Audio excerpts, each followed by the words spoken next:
Tout vient à temps, à qui c'est attendre? Est-ce que vous connaissez l'expression? Elle n'existe pas en fait, l'expression. Je l'ai personnalisée.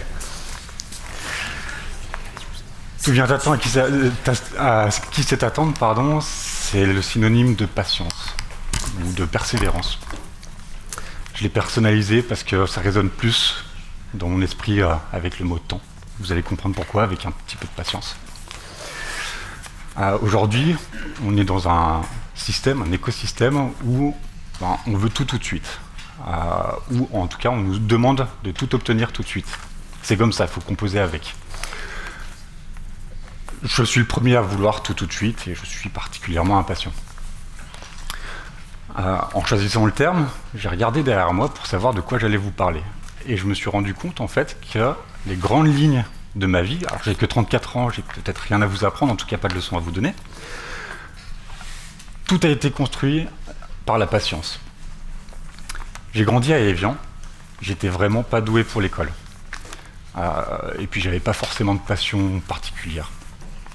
Le seul point où j'arrivais à me démarquer, c'était le sport, où là, pour une fois, j'étais pas le dernier de ma classe. Alors, mes parents m'ont proposé de faire du sport. Le plus économique parce que je venais d'une famille modeste, donc c'était l'athlétisme, et puis le plus proche parce que le stade était à 50 mètres de chez moi. Donc je me suis mis à faire de l'athlétisme.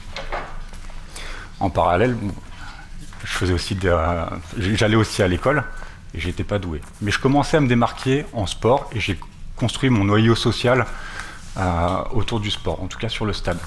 J'ai rencontré Benoît, c'était mon meilleur ami, et puis toute une bande avec qui on a rigolé, on a progressé ensemble en sport. Je mets volontairement l'école de côté parce que c'est pas très passionnant, j'étais nul.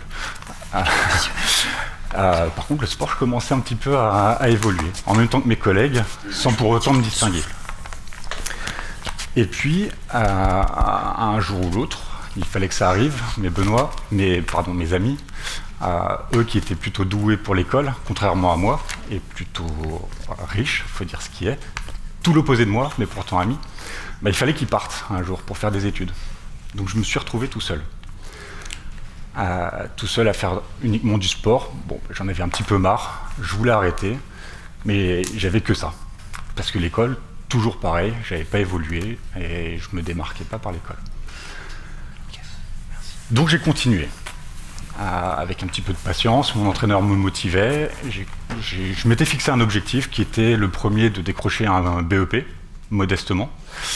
C'était la seule voie qu'on m'avait proposée, ou en tout cas que j'étais capable de poursuivre. Et puis en sport, j'avais un objectif, c'était de faire champion de ma rue.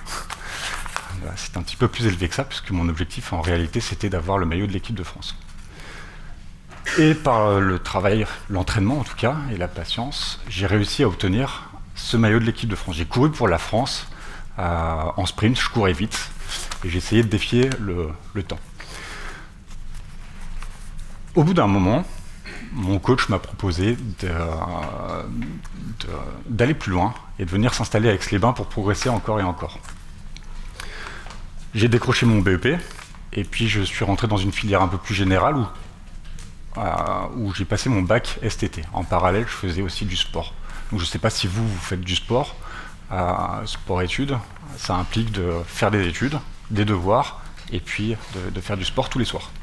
Le lundi, le mardi, le mercredi, le jeudi, le vendredi, le samedi, le dimanche, le lundi, le mardi, ainsi de suite. C'est très lourd. Et j'ai progressé.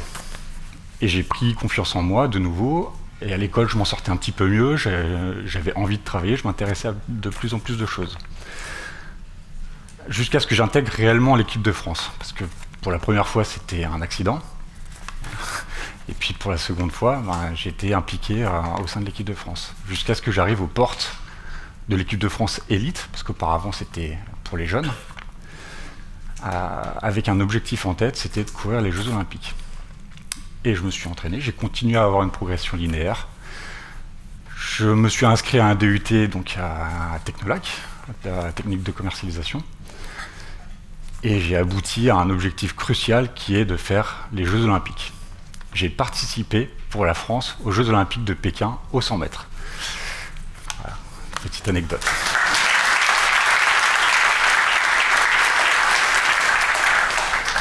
Alors, ce qui pourrait paraître un aboutissement ne l'était en réalité pas, parce que c'était quasiment une fin pour moi, une fin en soi.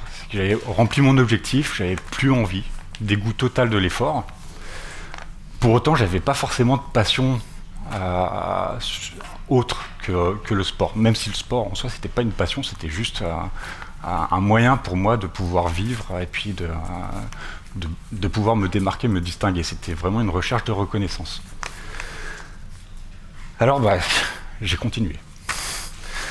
Au grand désespoir de ma femme que j'ai rencontrée pendant cette période, j'ai continué. Pourquoi? Allez savoir pourquoi. Aujourd'hui je le sais, et si vous avez un peu de patience, vous allez comprendre pourquoi. Entre-temps, j'ai commencé à travailler, j'ai arrêté les études, j'étais passé pour de toute manière, et puis j'avais envie de travailler et puis avoir un salaire. Et un jour, on m'appelle pour faire un constat, c'était que j'étais plutôt en fin de carrière athlétique, j'avais réussi à garder un niveau constant.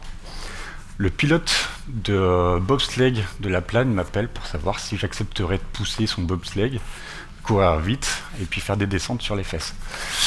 Et j'ai accepté de faire des tests jusqu'à des sélections pour les Jeux Olympiques d'hiver.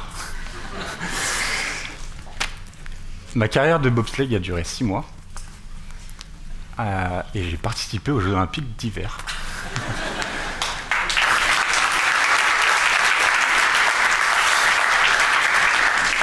Alors sur la partie sport, c'est pareil, c'est pas une leçon, c'est un constat.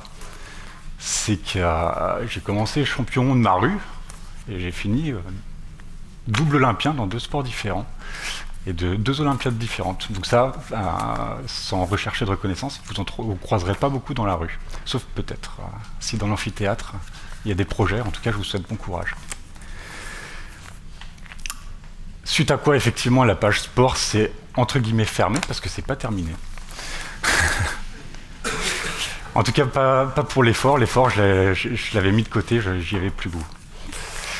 Pendant que je travaillais, donc je travaillais en banque, j'avais suivi un cheminement un peu linéaire comme dans le sport, commencé au tout début où j'étais pas forcément doué dans la banque, et j'ai persévéré, j'ai été patient, et puis j'ai gravi les échelons jusqu'à arriver à un poste quasiment de conseiller en gestion de patrimoine.